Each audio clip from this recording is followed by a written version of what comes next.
All right, welcome back to The Explainer. Today, we're jumping right into an event of such sheer, mind-boggling scale and high-stakes drama that, honestly, it practically defies belief. We're talking about the Battle of Leyte Gulf.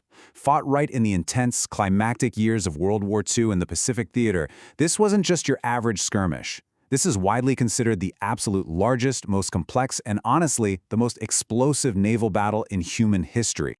Just think about this for a second. Over 200,000 naval personnel were directly involved in this clash. They were manning a staggering armada of nearly 300 warships across an area spanning over 100,000 square miles. To put that into perspective, imagine the entire state of Colorado, but transformed into a raging, fiery ocean battlefield over the course of just 4 brutal days in October 1944. Yeah, it's that massive. So what actually sparked this gargantuan clash? Well, it was General Douglas MacArthur making good on his very famous 1942 promise to return and liberate the Philippines. In late October 1944, Allied forces launched this massive amphibious invasion on the central Philippine island of Leyte. Now, for the Japanese Empire, this was literally a nightmare scenario. Losing the Philippines meant entirely severing Japan's home islands from their vital oil and resource lifelines down in Southeast Asia. For the Imperial Japanese Navy, this was it. Do or die. To truly wrap our heads around this colossal event, we've broken it down into 6 parts. Setting the stage, the Shō-Gō strategy, the Sibian Sea and Surigao clashes, Halsey's decision, the stand at Samar, and finally, the aftermath. Okay, Part 1. Setting the stage. World War II reaches the Philippines. The stakes become really clear when you compare the two sides. The Allies possessed incredibly well-supplied forces, primarily the U.S. 3rd and 7th Fleets. We're talking overwhelming numbers, brand new ships, and totally dominant air power. Conversely, the Imperial Japanese Navy was severely depleted from earlier massive losses at Midway and the Philippine Sea. I mean, their aircraft carriers had almost no trained pilots left. But you know what they say about cornered animals?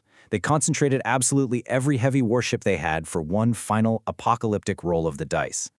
Now, here's where things get really interesting and honestly fundamentally flawed for the Americans. They had a completely divided command structure. Admiral Kinkaid's 7th Fleet, those were the older battleships protecting the landing beaches, well, they reported to General MacArthur. But Admiral Halsey's sweeping 3rd Fleet, the fast carriers guarding the perimeter, they reported to Admiral Nimitz way over in Hawaii. There was absolutely no single overall commander on the scene. And as we're going to see, that huge communication gap was practically an open invitation to disaster. Moving on to Part 2, the Japanese Shō-Gō strategy, a desperate decoy and a 3-pronged attack. So, the Japanese plan to repel the invasion was called Shō-Gō, meaning Victory Won, and it was a high-risk, incredibly complex 3-pronged attack. Step 1. Admiral Ozawa's northern force of mostly empty aircraft carriers would act as bait to lure Halsey's powerful 3rd Fleet away. Step 2. Vice Admiral Kurita's center force, which packed the heaviest battleships on Earth, would sneak through the San Bernardino Strait. And Step 3. 2 separate southern forces under Admirals Nishimura and Shima would push through the Surigao Strait. The ultimate goal here? Converge on Leyte Gulf simultaneously and completely slaughter the vulnerable American invasion transports. And that brings us to this ticking clock timeline of how the chaos unfolded between October 23rd and 26th. What we casually call the Battle of Leyte Gulf is actually 4 distinct overlapping battles. It all kicked off with a daring American submarine ambush in the Palawan Passage that sank 2 of Kurita's heavy cruisers right out of the gate in the dark of night. From there, honestly, all hell broke loose. Right. Part 3, Sibuan Sea and Surigao Sea. Early clashes and history's last battleship duel. On October 24th, wave after wave of U.S. aircraft attacked Kurita's center force in the Sibuan Sea, and the sheer punishment it took to sink the Japanese super battleship Musashi is just staggering. 36 hits, 19 torpedoes, and 17 bombs rained down on one of the largest warships ever constructed before it finally slipped beneath the waves. Despite this devastating loss, Kurita temporarily retreated, only to turn his battered fleet right back around towards the Leyte beaches a few hours later. I mean, that is a terrifying level of determination. Meanwhile, that same night down in the south, Nishimura's force sailed straight into a deadly trap at the Surigao Strait. Rear Admiral Oldendorf of the U.S. 7th Fleet executed the absolute holy grail of naval tactics, crossing the T. His line of battleships, and by the way, many of these had been salvaged from the mud of Pearl Harbor and were out for serious revenge, crossed directly in front of the advancing Japanese column. Torpedoes tore through the water in the pitch black, followed by a relentless rain of heavy shells. It stands today as the absolute last battleship-to-battleship gun duel in recorded history. Nishimura's force was practically annihilated. Which brings us to Part 4, Halsey's controversial decision. The decoy works flawlessly. Okay, so the southern Japanese force is destroyed, but remember that decoy fleet we talked about? Well, it worked beautifully. Admiral Halsey saw Ozawa's empty carriers up to the north, swallowed the bait whole, and took his incredibly fast Third Fleet, sprinting right after them. The problem? He left the vital San Bernardino Strait completely unguarded. This resulted in one of the most famous, desperate, and totally misunderstood radio messages in naval history.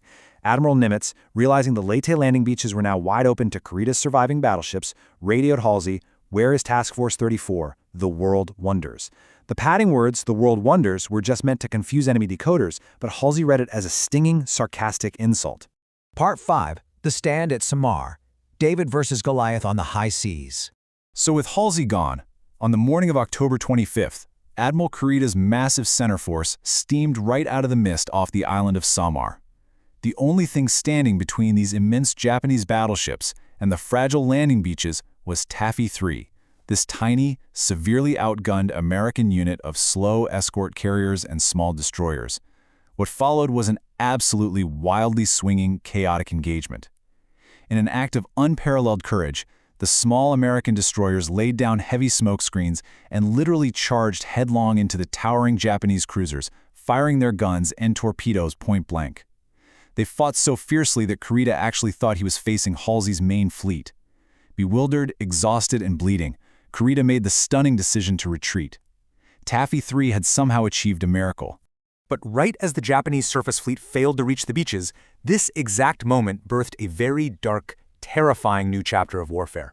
Just as the Battle off Samar was ending, the Japanese launched the very first organized kamikaze, or suicide, attacks. One of these planes crashed straight through the flight deck of the escort carrier USS St. Lo, sinking it in a massive explosion. It was a desperate tactic, for sure, but it was one that would go on to define the grim remainder of the Pacific War. Finally, Part 6, Aftermath and Historic Legacy, the collapse of the Imperial Japanese Navy. Far to the north, Admiral Halsey did eventually catch and destroy Ozawa's decoy carriers at Cape Inganyo, but the overall toll across all these engagements was immense. The Allies lost 11 warships and roughly 3,000 men. Japan, however, lost an astonishing 26 warships and upwards of 12,000 men. For Japan, this was it. Their naval power was definitively, irreversibly broken. Their surviving heavy ships crept back to port, where they'd remained completely stranded for the rest of the war due to a total lack of fuel. The implications for the winning side were absolutely enormous. The path to liberating the Philippines and eventually pushing all the way to the Japanese home islands was secured. But, it leaves us with this really enduring historical debate. When Admiral Kurita turned his center force around at Samar, did he save his sailors from a useless suicidal slaughter? Or, in all that confusion, did he throw away Japan's absolute last chance to inflict a crippling blow on the American Navy? It's a fascinating question that military historians are still arguing over to this very day. Thank you so much for diving into the incredible complexities and epic scale of this battle with me in today's Explainer. Catch you next time.